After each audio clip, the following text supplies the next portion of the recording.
500 பேர் அப்படின்னு சொல்றாரு டேவிட்சன் தேவசகாயம். சுப்ரீம் கோர்ட் அஃபிடவிட்ல 600 பேருன்னு இருக்கு. 100 பேர் எக்ஸ்ட்ரா எங்க வந்தாங்க? இங்க எவ்வளவு பேர் வந்தாங்க? நாகேந்திரனுடைய ரவுடி இறுதி ஊர்வலத்துக்கு மேக்சிமம் 5000 பேர் இருக்குமா?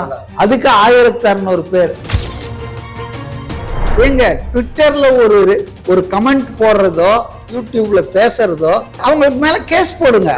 நான் என்ன சொல்றேன்னா, அவங்க மேல ஓடுகாலி, கிரிமினல் குற்றவாளி, விஜயை கைது செய், கொலையாளி, இவங்க ஜட்ஜ்மெண்ட் எழுதிட்டாங்க. கரூர் திமுக ஆட்கள். இது வன்முறையை தூண்டுறது இல்லையா? திமுக என்பது திமுக காரர்களுக்கான ஆட்சியா அரசா இருக்கக்கூடாது. ஒரு ஆளை குற்றவாளின்னு போஸ்டர் ஓட்டுறோம், ஒரு ஆள் ஓடிட்டான்ட்டு பேசிட்டே இருக்கிறோம், கோர்ட்லயே பேசுறாங்க. இதுதான் திமுகவுக்கு ஆபத்தா வந்தது. சுப்ரீம் கோர்ட்ல இதை தான் கேட்டான். ஒரு அம்மா கேட்டது எனக்கு அது ரொம்ப தச்சுது. 41 பேர் செத்து இருக்காங்க, 101 பேருக்கு மேல காயம் அடைஞ்சிருக்காங்க. ஆனா ஒரு போலீஸ்காரர் கூட காயம் அடைந்ததாகவோ சிகிச்சை பெற்றதாகவோ எந்த தகவலும் இல்லைன்னா இது எப்படி நடக்குது? இதெல்லாம்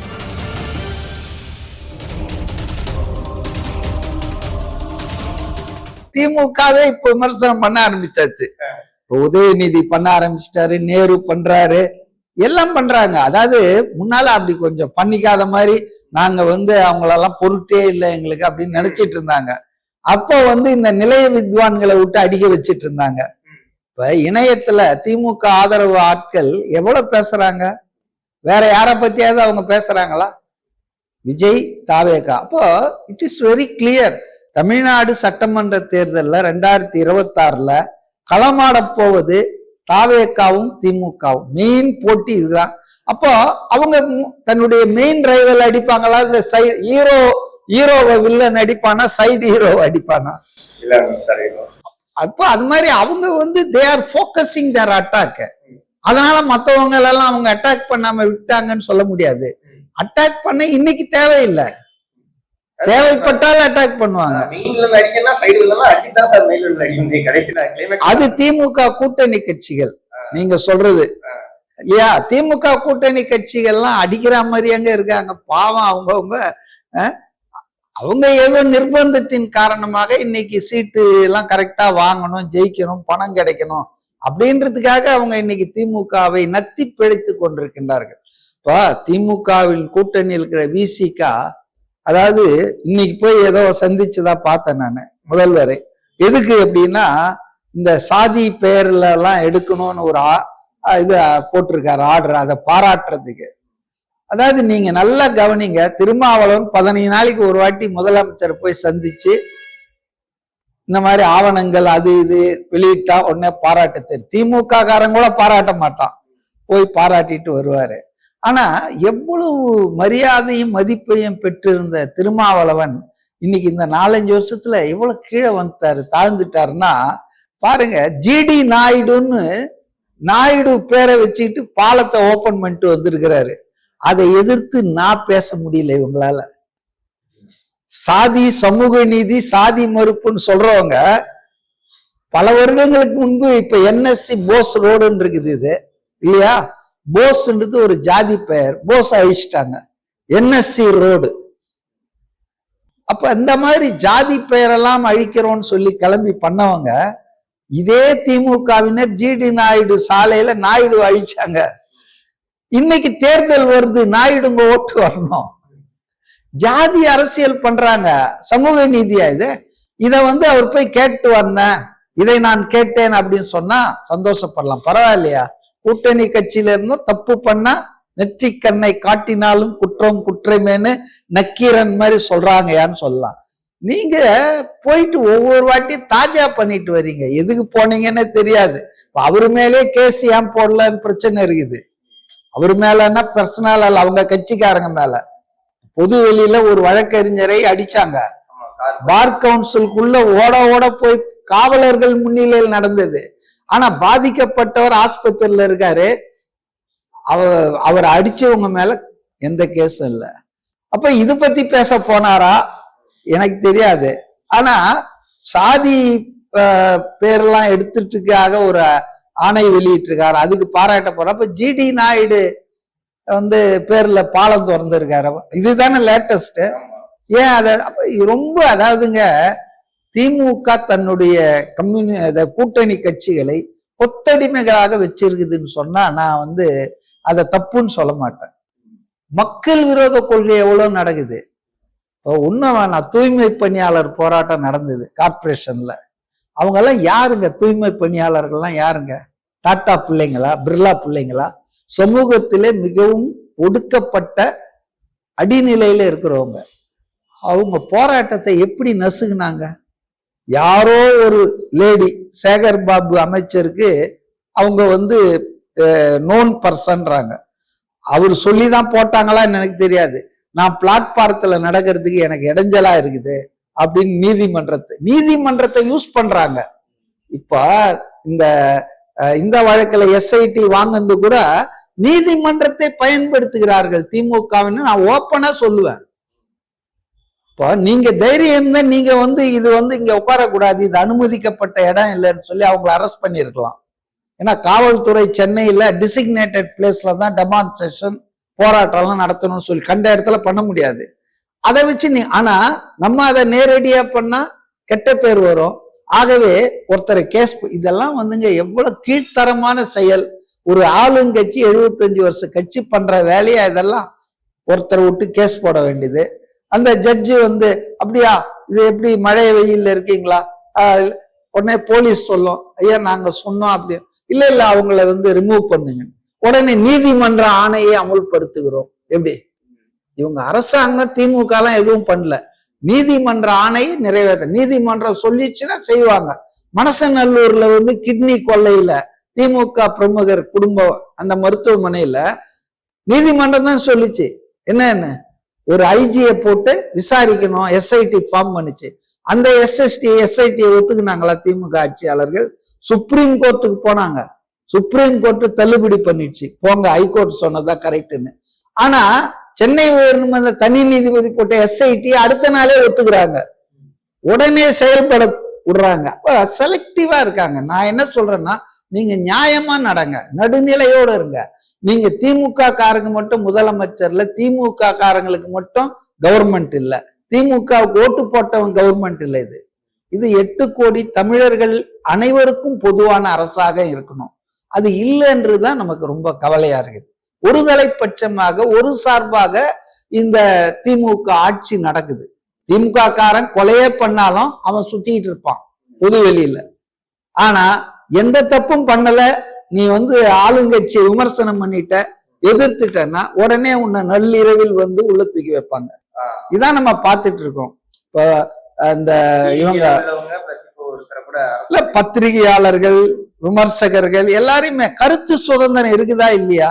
ஆனா சார் ஒரு பர்டிகுலரான ஒரு ரொம்ப குரூஷியலான டைம் அது. அந்த டயத்துல ஒரு 41 டெத் நடந்திருக்கு. அந்த டயத்துல அஃபென்சிவான சில விஷயங்கள் இல்லைன்னா முரணுக்கு உட்போக்கான சில விஷயங்கள் பேசும்போது அதை அரெஸ்ட் பண்றது கரெக்ட் தான் அப்படிங்கிறதும் நிறைய பேர் நிறைய தரப்பினர் வன்முறையை தூண்டாமல் மாற்று கருத்தை சொல்வது தானே ஜனநாயகத்துல கரெக்டான விஷயம். கருத்துரிமை, எழுத்துரிமை, பேச்சுரிமை. ஆனா அதை பயன்படுத்தி கலவரத்தை தூண்டுவதோ, மத துவேஷம், ஜாதி வெறியை தூண்டுவதோ அதை யாரும் செய்யக்கூடாது. அப்படி செஞ்சா நடவடிக்கை எடுங்க. ஏங்க ட்விட்டர்ல ஒரு கமெண்ட் போடுறதோ அல்லது சமூக வலைதளத்துல அவங்க யூடியூப்ல பேசுறதோ அது எப்படிங்க? அவங்களுக்கு மேல கேஸ் போடுங்க. நான் என்ன சொல்றேன்னா, அவங்க மேல கேஸ் போடுங்க. நீதிமன்றத்துல அவங்களுக்கு தண்டனை கொடுக்குறாங்களா, அதுக்கப்புறம் பாத்துக்கலாம். நள்ளிரவில் கதவு தட்டி அரெஸ்ட் பண்ணி குண்டாஸ்ல எல்லாம் போட்டாங்களா பத்திரிகையாளர்களை? இது எப்படி நியாயம்ன்ற? அவங்க என்ன கொலை குற்றவாளிகளா? சிறை தண்டனை என்பது கடைசியா தாங்க. சிறைக்கு அனுப்புவது என்பது, ஒரு ஆளை கைது பண்ணுவது என்பது கடைசி தான் இருக்கணும். ஆனா இவங்க எடுத்த உடனே கைது பண்றது தானே. அப்ப அச்சுறுத்துறீங்க. எங்க அரசுக்கு எதிராக, ஆட்சிக்கு எதிராக பேசினா உங்களை பிடிச்சி உள்ள போட்டுருவோம், 14 நாள் இருந்துட்டு நீங்க வாங்க, அப்புறம் இல்லைன்னா குண்டாஸ் போட்டுருவோம்னா, இது ஒரு சரியான ஜனநாயக முறையான ஒரு ஆட்சி அமைப்பா அரசா தெரியலையா? முறையே கலவரத்தை தூண்டுற மாதிரி போஸ்ட் போடுறது ஓகே அப்படின்னா அது யார் போடுறாங்கன்னு சரி சரி, நான் ஒண்ணு கேக்குறேன் உங்களை. 27ஆம் தேதி ராத்திரி, செப்டம்பர் 27 ராத்திரி 8-8:15 மணிக்கு தான் இந்த மரணங்கள், இந்த படுகொலைன்ற துயரம் நடந்தது இல்லையா? ரைட். 28ஆம் தேதி காலையில 10 மணிக்கு கரூர்ல போஸ்டர் ஓட்டுறாங்க. திமுக நபர்கள் என்று சொல்பவர்களுடைய உத்தரவின் பேரில் தமிழக மாணவர் அமைப்பு, இல்லாத அமைப்பு, அப்படி ஒரு அமைப்பே கிடையாது, 28ஆம் தேதி காலையில. அப்போ எப்ப அதை அடிச்சிருப்பாங்க? பிரஸ்ல எப்படி அடிச்சிருப்பாங்க? என்ன சொல்றாங்க? ஓடுகாலி, கிரிமினல் குற்றவாளி, விஜயை கைது செய், கொலையாளி. இவங்கதான் என்கொயரி கமிஷன் போட்டிருக்காங்க, ஒரு நபர் ஆணையம். இவங்க ஜட்ஜ்மெண்ட் எழுதிட்டாங்க. கரூர் திமுக ஆட்கள். கரூர் திமுகனா யார் கண்ட்ரோல்? அது செந்தில் பாலாஜி. அப்போ போஸ்டர் அடிச்சாங்கள, இது வன்முறையை தூண்டுறது இல்லையா? இது கலவரத்தை தூண்டுறது இல்லையா? அப்ப யாரு அடிச்சாங்க? எப்படி அடிச்சாங்க? என்ன அந்த அமைப்பு போகஸ்? சுப்ரீம் கோர்ட்ல கேஸ் கொடுத்துட்டாங்க, மோசடி பண்ணிட்டாங்கலாம் துருவி துருவி காணொலி போடுறாங்களே. இதெல்லாம் யார் போட்டாங்க? நான் கேட்கிறேன், கரூர் போஸ்டர் ஓட்டுனது யாரு? போஸ்டர் அச்சடிச்ச பிரஸ் எது? அதை பத்தி எதுவுமே நடவடிக்கை கிடையாது. அதனால திமுக என்பது திமுக காரர்களுக்கான ஆட்சியா அரசா இருக்கக்கூடாது. நான் ஒரு அரசியல் விமர்சக நடுநிலையோட சொல்றேன், ஒட்டுமொத்த தமிழர்களுக்கான ஆட்சியாளராக நீங்க இருங்க. அப்பதான் உங்களுக்கும் நல்லது, தமிழ்நாட்டுக்கு நல்லது. Don't be partition. இந்த சம்பவம் நடந்துச்சு, இது பெரும் துயரம் தான். ஆனா இந்த துயரத்தை போக்குவதற்கு அல்லது இனி இது நடக்காமல் தடுப்பதற்கு உரிய ஆலோசனைகள்லாம் நீங்க எடுத்தீங்கன்னா சந்தோஷம். ஆனா நீங்க என்ன எடுக்கிறீங்கன்னா, உங்களுக்கு எதிராக இருக்கிற அரசியல் களமாடுற தாவேக்காவை குற்றவாளின்னு ஆக்கிடணும். தாவேக்கா பிரச்சாரம் பண்ணக்கூடாது, தாவேக்கா தலைவர்களை உள்ள தூக்கி வச்சிடணும். இதுக்குதான் இந்த நிகழ்வை பயன்படுத்துறீங்களே தவிர உண்மையிலே தவறு யாருகிட்ட இருக்கு? ஏன் ஒரு நாகேந்திரன்ற ஒரு ரவுடி செத்து போனாரு 2 நாளைக்கு முன்னால, அவருடைய சவ ஊர்வலத்துக்கு 1600 காவல்துறை அண்டம் மாவட்டத்திலிருந்து எஸ்பி, டிஎஸ்பி, ஐஜி எல்லாம் வர வைக்கிறீங்க. ஏங்க விஜய்க்கு கூட்டம் வர்றது உங்களுக்கு தெரியாதா? புதுசா செப்டம்பர் 13 அவரு தொடங்கிட்டாரு திருச்சியில. என்ன கூட்டம்? திருவாரூர்ல என்ன கூட்டம்? நாமக்கல்ல காலையில பேசும்போது என்ன கூட்டம்?